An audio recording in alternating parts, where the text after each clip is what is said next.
तांत्रिक विद्याओं में एक विद्या है कर्ण पिशाचनी। तो चलिए आज कर्ण पिशाचनी साधना के बारे में कुछ बात कर लेते हैं। पहले इस शब्द को समझो। कर्ण अथवा कान, पिशाचनी एक योनि होती है। जिस प्रकार से भूत प्रेत जिन पिशाच, वैसे ये पिशाचनी एक योनि है। यह सामान्य लोगों को नहीं दिखाई देती, पर जो साधक पिशाचनी को साध लेता है यानी उसे सिद्ध कर लेता है, वो उसके कानों में आकर बता देती है जो भी उससे पूछा जाए, किसी का पास्ट और कुछ कुछ फ्यूचर भी। इसे सिद्ध करने के बाद आप किसी के भी बारे में वो सब कुछ बता सकते हो जो सिर्फ और सिर्फ उसी को पता है। और ऐसी भी बहुत सारी बातें जो बातें उस व्यक्ति ने कभी भी किसी को ना बताई हो, पिशाचनी आपके कानों में आकर वो सब कुछ बता देती है। इस साधना को कोई भी सामान्य व्यक्ति सिद्ध नहीं कर सकता। इसके कुछ नियम और अपने ही खतरे होते हैं। दूसरी जरूरी बात, अगर आप सोचते हो कि कर्ण पिशाचनी साधने के बाद, इसे सिद्ध करने के बाद आपकी आध्यात्म में तीव्र गति हो जाएगी, तो ऐसा बिल्कुल भी नहीं है। आध्यात्म का मार्ग बिल्कुल अलग है। वो परम सत्ता से जुड़ने का मार्ग है। वहां ये तंत्र मंत्र विद्याएं ये सब कुछ काम नहीं आती। असल में ज्यादातर जो तांत्रिक विद्याएं हैं, उन्हें सिद्ध करने वाला साधक उसकी आध्यात्म में गति ना होकर उसकी दुर्गति हो जाती है, अर्थात उसका अंत अच्छा नहीं होता। क्योंकि कहीं ना कहीं हम शक्तियों का इस्तेमाल अपने स्वार्थ के लिए करते हैं, और जहां पर स्वार्थ है, भोग है, वहां मानव चेतना की गति संभव नहीं है। क्योंकि सारा चक्कर और खेल तो भोग विलास का ही है, हमारे स्वार्थ हमारी इच्छाओं का ही है। अब वो चाहे आप फिजिकल पावर से हासिल करना चाहते हो या तंत्र विद्याओं से। जैसे इस फिजिकल वर्ल्ड में सफलता की खुशी कुछ ही देर की होती है, वो क्षणभंगुर होती है। आपकी अचीवमेंट एक दिन खत्म हो जाती है और वही अचीवमेंट आपके दुखों का कारण बनती है। उसी प्रकार से ये तांत्रिक विद्याएं होती हैं। ये आपको कुछ हद तक समृद्ध कर सकती हैं, कुछ पल की खुशी दे सकती हैं, पर इसका अंत बहुत खराब होता है। बेशक किसी सिद्धि को प्राप्त करने के लिए आपका इंटेंशन सही हो, किसी को चोट पहुंचाने का इरादा ना हो, पर इसकी क्या गारंटी है कि जब वो सिद्धि सध जाएगी, आपके अंदर वो पॉसिबिलिटी आ जाएगी जो आप कर सकते हैं वो कोई दूसरा इंसान नहीं कर सकता। तो क्या गारंटी है ये सब कुछ मिलने के बाद आपका इंटेंशन बदल नहीं जाएगा। हमारा मन तो पल पल बदलता है, ये कभी स्थिर और स्थायी नहीं रहता। जैसे जैसे हमारे जीवन में परिस्थितियां बदलती रहती हैं, ठीक उसी प्रकार से हमारा मन बदलता रहता है और वैसे ही इंटेंशन चेंज होते रहते हैं। तो इस सिद्धि को सिद्ध करने के बाद आपका इंटेंशन कुछ गड़बड़ा गया तो 5-6 साल में आपका नाश होना तय है।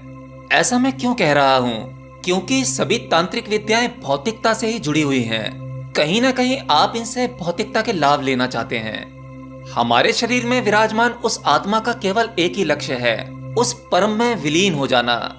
अगर आपने कभी भगवत गीता पढ़ी हो या शायद कहीं ना कहीं सुना होगा, कुछ नहीं तो महाभारत में अवश्य सुना होगा, जहां भगवान श्री कृष्ण अर्जुन को एक उपदेश देते हैं।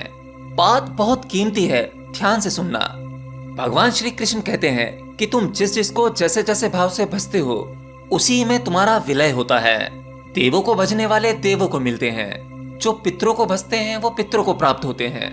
यक्ष किन्नर गंधर्व, तुम जिस जिसको भजोगे तुम्हारा विलय उसी में होगा, तुम उसी को प्राप्त होगे। और ये सब तो योनियां हैं, कुछ भौतिक शरीर के साथ हैं, तो कुछ सूक्ष्म योनियां हैं, तो कुछ अति सूक्ष्म हैं। ये सब तो बहुत छोटे लक्ष्य हैं। हमारा लक्ष्य तो सबसे ऊपर होना चाहिए, सर्वोपरि होना चाहिए। और उसके बारे में भी कृष्ण भगवान अर्जुन को कहते हैं कि जो मुझे भजता है, प्रेम पूर्वक मेरी भक्ति करता है, अर्जुन वो मुझे ही प्राप्त होता है। फिर वो सभी झंझटों से, जन्म मरण के चक्रों से मुक्त हो जाता है। तो कर्ण पिशाचनी साधना सच में होती है।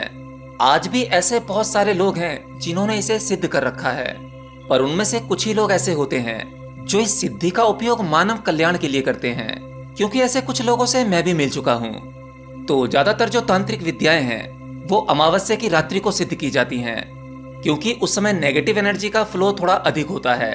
वो एनर्जी ज्यादा शक्तिशाली होती हैं, एक्टिव फॉर्म में होती हैं। इस साधना को करने का खतरा ये भी है कि जब आप इस सिद्धि में उतरते हो तो आप ऐसी एनर्जी से कांटेक्ट कर रहे हो जो तुमसे अधिक शक्तिशाली है।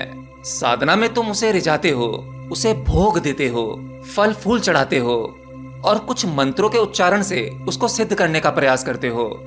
अब यहाँ सिद्ध करने का प्रयास कुछ अर्थों में यह है कि आप किसी को कंट्रोल करना चाहते हो, और कई बार इंसान की सबसे बड़ी गलती यही होती है कि जब आप किसी को कंट्रोल करने चलते हो तो बहुत अधिक चांसेस ये होते हैं कि वो चीज आपको कंट्रोल करती है। आप इसे अपनी पर्सनल लाइफ में भी जोड़कर देख सकते हो। जब जब आपने किसी को कंट्रोल करने की कोशिश की होगी तो मानसिक रूप से आप खुद ही उसके कब्जे में आ गए होंगे। उस व्यक्ति या उस परिस्थिति ने आप पर कंट्रोल पा लिया होगा और आप अपना नियंत्रण खुद पर खो देते हैं। और यहाँ तो हम उस एनर्जी की बात कर रहे हैं जिसको कोई सामान्य व्यक्ति अपनी आंखों से देख भी नहीं सकता। वो डरावना रूप भी ले सकती है, सुंदर रूप भी ले सकती है, आपसे प्रसन्न भी हो सकती है, लेकिन कई बार आपसे नाराज भी हो सकती है। ओवरऑल खतरा दोनों केसों में है। अगर वो आपसे प्रसन्न हो जाए तो आपको यह देखना होगा कि आपका खुद के ऊपर कितना नियंत्रण है, आप भावनात्मक रूप से कितने स्ट्रांग हैं। और अगर वो अप्रसन्न रहे तो आपके जीवन में कुछ नए खतरे आ सकते हैं। तो इस साधना को कभी भी यूं ही नहीं कर लेना चाहिए जब तक आपके साथ किसी गुरु के मंत्र की शक्ति ना हो, कोई सिद्ध गुरु ना हो जो आपको इस चीज के लिए तैयार कर सकता है। कर्ण पिशाचनी के बारे में यह भी मान्यता है कि जो भी यक्षिणी देवलोक से निष्कासित कर दी जाती है और फिर वो पृथ्वी पर भटकती रहती है, उसी एनर्जी को मंत्रों या साधना से पकड़ लेने को पिशाचनी सिद्ध करना बोलते हैं। जब आप उस एनर्जी से जुड़ जाते हैं तब आप उससे कुछ भी पूछते हैं, किसी भी प्रकार के प्रश्न, तो वह उन सवालों के जवाब आपके कानों में फुसफुसाकर बोल देती है। जब आप उससे किसी भी व्यक्ति के बारे में ये पूछते हैं कि फला फला व्यक्ति के साथ पास्ट में क्या हुआ था, तो वह बता देती है। और अभी उसके जीवन में क्या चल रहा है वो सब कुछ जूं का तूं बता देती है। पर अगेन मैं फिर कहता हूँ, इस सिद्धि को सिद्ध करना मुश्किल तो है ही, पर अगर ये सिद्ध हो जाती है तो इसे संभाल पाना या कंट्रोल करना बहुत मुश्किल होता है। ये हर व्यक्ति नहीं कर सकता। इसलिए जो भी नए साधक हों वो इस साधना से बिल्कुल दूर रहें। ये सिद्धि कितने दिनों में सिद्ध हो जाती है? कहते हैं कि अगर कोई साधक इस साधना को लगन से करता है तो ये लगभग 21 दिनों में सिद्ध हो जाती है। पर यह कोई सामान्य साधना नहीं है कि आपने आंखें बंद करी जैसे मेडिटेशन करते हैं या कोई मंत्र उच्चारण किया और ये 21 दिनों में सिद्ध हो जाएगी। नहीं, इसे कुछ विरले साधक ही कर पाते हैं। इसीलिए इस प्रकार की साधना हर वो सामान्य और सांसारिक व्यक्ति को करने की मनाही है। अब आप लोग सोच रहे होंगे कि इसकी विधि क्या है। देखो, इस प्रकार की तांत्रिक विद्याओं की विधि YouTube पर नहीं बताई जा सकती क्योंकि इस तरह की वीडियो देखने वालों को पता नहीं है कि कौन जोखिम ले ले। और हमारे चैनल से बहुत सारे स्टूडेंट जुड़े हुए हैं, तो इसलिए मैं इसकी प्रॉपर विधि नहीं बताऊंगा, लेकिन हाँ, जानकारी के लिए कुछ बातें जरूर बताऊंगा। इस साधना को करते समय काले वस्त्र धारण करने चाहिए। जब तक ये साधना चल रही है तब तक आपको सोशल कॉन्टेक्ट से दूर रहना होगा, किसी से कोई बात नहीं करनी है। जब तक साधना चल रही है तब तक आपको किसी भी स्त्री के साथ संबंध नहीं बनाना है। इसके और भी कुछ कठिन नियम हैं जिन्हें बिल्कुल भी तोड़ा नहीं जाना चाहिए। अगर किसी सिद्धि को सिद्ध करते समय अगर आपसे कोई गलती होती है तो उसका तुरंत ही आपको नकारात्मक प्रभाव देखने को मिलेगा। कई लोग तो सिद्धि पाने के चक्कर में पागल हो गए, अपना मानसिक संतुलन खो दिया। इसलिए इस साधना को अकेले नहीं करना चाहिए, ये किसी तांत्रिक गुरु के अंडर में रहकर ही करनी चाहिए। बाकी की जो विधियां और मंत्र हैं वो मैं आपको इस वीडियो में नहीं बताऊंगा। अभी जो बताया है वो आपकी जानकारी के लिए काफी है। इन सब से कर्ण पिशाचनी सिद्ध नहीं होगी। ये मैंने सिर्फ इसलिए बताया कि इस प्रकार की तांत्रिक विद्याएं या सिद्धियां हमारे आज के समय में भी एग्जिस्ट करती हैं। और ऐसे भी बहुत सारे लोग हैं जिन्होंने इस प्रकार की सिद्धियों को सिद्ध कर रखा है। पर यह सब कुछ एक सामाजिक और सांसारिक व्यक्ति के लिए बिल्कुल नहीं है, क्योंकि भविष्य में इसके बहुत सारे नकारात्मक परिणाम होते हैं। तभी मैं हमेशा उसी साइड रहता हूँ, उन्हीं साधनाओं की साइड रहता हूँ जो हमें ईश्वर के समीप ले जाती हैं, हमारी चेतना का विस्तार करती हैं। ईश्वरीय साधना में आपको तांत्रिक शक्तियां नहीं मिलती, पर हाँ, जो आपको मिलता है वो उनसे बहुत बड़ा है।